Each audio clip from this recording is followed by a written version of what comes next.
Bom dia, boa tarde, boa noite, pessoal. Tudo bem com vocês? Espero de coração que sim. Dando continuidade então ao nosso conteúdo, a gente vai ver agora só sobre transpiração vegetal para ficar melhor o entendimento, tá? De vocês lá na página 40. Então a transpiração ela acaba ocorrendo de forma que a eliminação da água em forma de vapor, tá? Que ocorre nos vegetais e nos animais. Isso é uma necessidade fisiológica desses seres vivos e ela é controlada por mecanismos físicos, morfológicos, anatômicos e fisiológicos, tá? Nos vegetais, a transpiração ocorre principalmente através das folhas, que é a principal superfície de contato do vegetal com o ambiente, né? Então, o contato que ocorre a partir da estrutura foliar do vegetal é um processo fundamental para a vida do vegetal, tá? Mas ele deve ocorrer de modo a permitir a sobrevivência do mesmo, pois o excesso da perda de água também na forma de vapor pode levar à morte desse vegetal. Então, por isso que nós temos os estômatos, né, que regulam essa entrada e saída de água. Os vegetais apresentam várias adaptações para evitar a transpiração excessiva. Isso é de acordo com o ambiente onde eles vivem, né?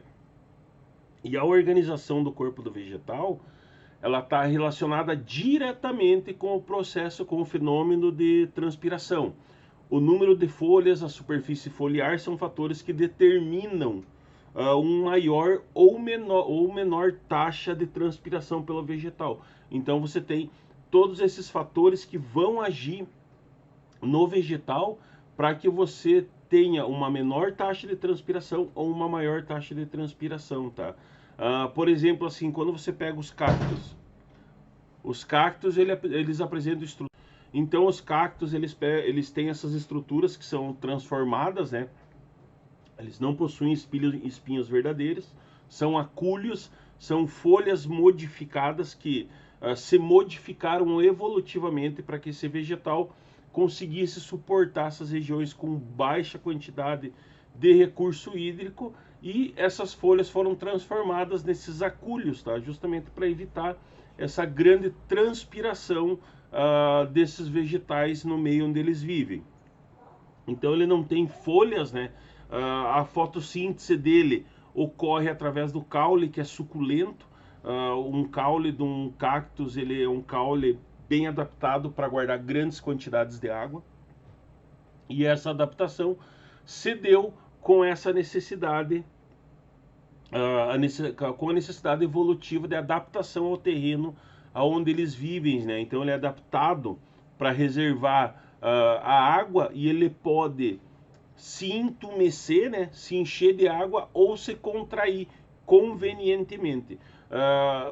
Eu não sei se vocês prestaram atenção já em estruturas de cacto, se ele fica muito tempo sem água, ele se contrai, ele diminui o volume dele. E se ele tem água em quantidade suficiente, ele se incha, né, ele se entumece, que é essa funcionalidade é justamente para ele armazenar a quantidade máxima de água que ele consegue, tá? Porque isso permite que ele absorva a água de uma área ampla. Os cactos vizinhos, né, que são encontrados a 8, 10 metros de distância, isso daí ocorre assim, provavelmente é uma ação que inibe, né, que outros cactos cresçam muito próximo, porque pela característica evolutiva, então eles têm que ser adaptados a esse terreno, mas você tem essa competição que ocorre nesse meio vegetal também, tá? Como medida de transpiração, ela ocorre através dos estômatos, né, sendo nomeada como transpiração estomática, né, TE, mas ela também pode ocorrer através da cutícula, que é aquela camada de cera que está na superfície da folha, tá? E a utilidade da cutícula é para evitar o excesso de perda de água pelo vegetal, e ela é definida como transpiração cuticular, mas a maioria, cerca de 90% da transpiração, ocorrem pelos estômatos, tá? Só mais ou menos 10% é que ocorre de forma cuticular. Então a transpiração total ela acaba sendo definida como a somatória dessas transpirações aí, a transpiração estomática, né, dos estômatos, e a transpiração cuticular. Os estômatos, eles aparecem normalmente na epiderme inferior das folhas, né? Já comentei isso com vocês em aulas passadas. Então, elas são folhas hipoestomáticas devido à incidência direta do sol sobre os estômatos, tá? Então, as folhas que possuem os estômatos do lado de baixo, né, na epiderme inferior das plantas terrestres, elas são folhas hipoestomáticas, tá? Para justamente evitar a incidência direta do sol, tá? Acontecendo isso, diminui muito o processo de transpiração do vegetal. Em plantas como a Vitória Regia, você tem os estômatos na parte superior da epiderme, tá? Porque aí ele vai garantir a troca de oxigênio e gás carbônico também. Como a parte inferior da Vitória Regia fica em contato com a água, não seria possível essa troca gasosa dos estômatos na parte de baixo. Então, eles se situaram na parte de cima, na epiderme superior da Vitória Regia, justamente para garantir a troca de oxigênio e de gás carbônico que ocorre entre esse vegetal e a atmosfera, tá? Nesse caso, as folhas são epistomáticas. Então, é epistomáticas quando tem os estômatos na parte superior da folha, hipostomáticas quando ele tem os estômatos na parte inferior da folha. E para isso também você tem mecanismos, né, de abertura dos estômatos.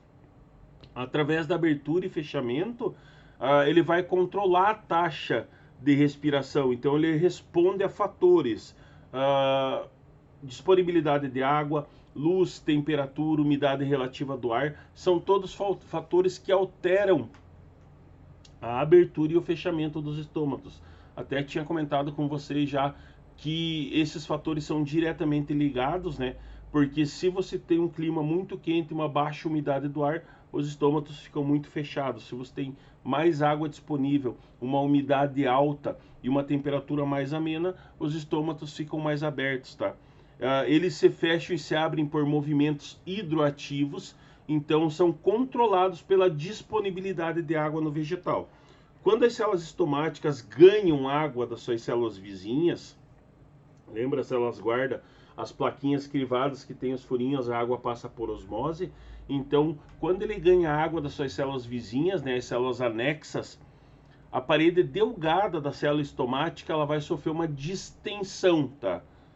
Também ocorrendo a distensão das paredes reforçadas do estômago, levando isso à sua abertura, que ele se abra, né? Então ela vai distender e vai fazer com que aquela estrutura se abra.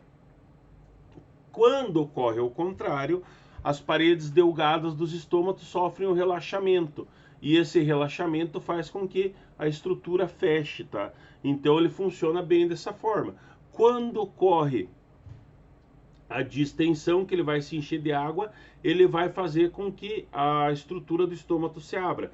Quando ele relaxa, que tem menos água, ele vai fazer com que a estrutura do estômago se feche, tá? A absorção de água do vegetal é maior que a transpiração, tá?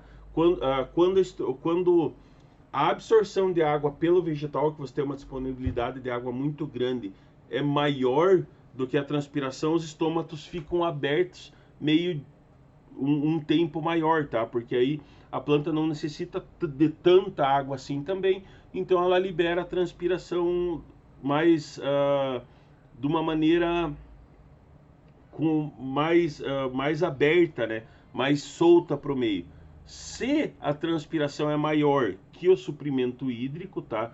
Que se a transpiração ocorre com uma baixa disponibilidade de água para os vegetais, e isso ocorre nos dias secos, que você tem aquela baixa umidade relativa do ar, as células estomáticas elas vão perder água e vai ocorrer aquele processo de relaxamento e os estômatos se fecham, controlando a perda de água pela planta. Aí nós temos os movimentos fotoativos, né? Que a abertura e fechamento dos estômatos também responde à presença ou ausência de luz. Na presença de luz ocorre a abertura dos estômatos, porque o vegetal vai realizar fotossíntese, né? Produzindo glicose, glicose lá nos cloroplastos das células estomáticas, e isso aumenta a pressão osmótica das mesmas, tá? Com esse aumento da pressão osmótica, eles ganham água das células anexas e os estômatos se abrem, porque eles fazem até esse processo de troca gasosa com o meio, né? Na ausência de luz, os estômatos ficam fechados porque diminui a pressão osmótica também das células estomáticas, tá? Porque como ele não vai, o vegetal não vai capturar a luz solar durante a noite, né? Claro, os estômatos se fecham também para evitar uma perda de água. E isso ocorre devido à perda da pressão osmótica nas células dos estômatos, tá? O papel biológico é muito grande, porque a perda de água, assim, se olhando assim primeiramente, a perda de água na forma do vapor parece ser algo muito prejudicial aos vegetais, tá? Porque assim, aquela perda excessiva de água pode levar ao ressecamento, à desidratação e à morte do vegetal. Mas a transpiração, ela é um mal necessário, porque o vegetal depende delas para as atividades fisiológicas vitais que vão ocorrer no vegetal. Então a transpiração serve para evitar o aquecimento exagerado, principalmente nas folhas dos vegetais, através da eliminação do excesso de calor, né? Porque mesmo que ele se utilize a luz solar para realizar a fotossíntese, você tem um superaquecimento daquelas folhas também.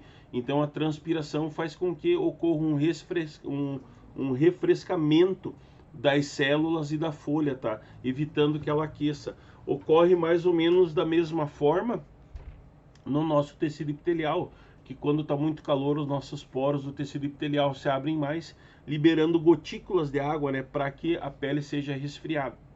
E isso, o processo é mais ou menos o mesmo que ocorre nas folhas dos vegetais. Claro que são células diferentes, né?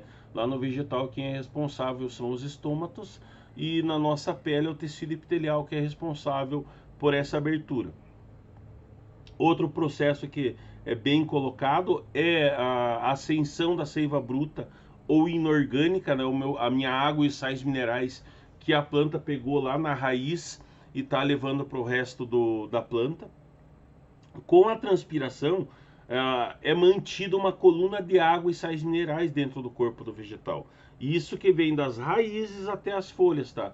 E isso, por diferença de pressão, atua como uma bomba, tá? Que acaba puxando aquela água e os sais minerais de baixo para cima. Esse processo, a transpiração, ocorre tanto nos animais, né, e nos vegetais, e acaba ocorrendo pelos estômatos, tá?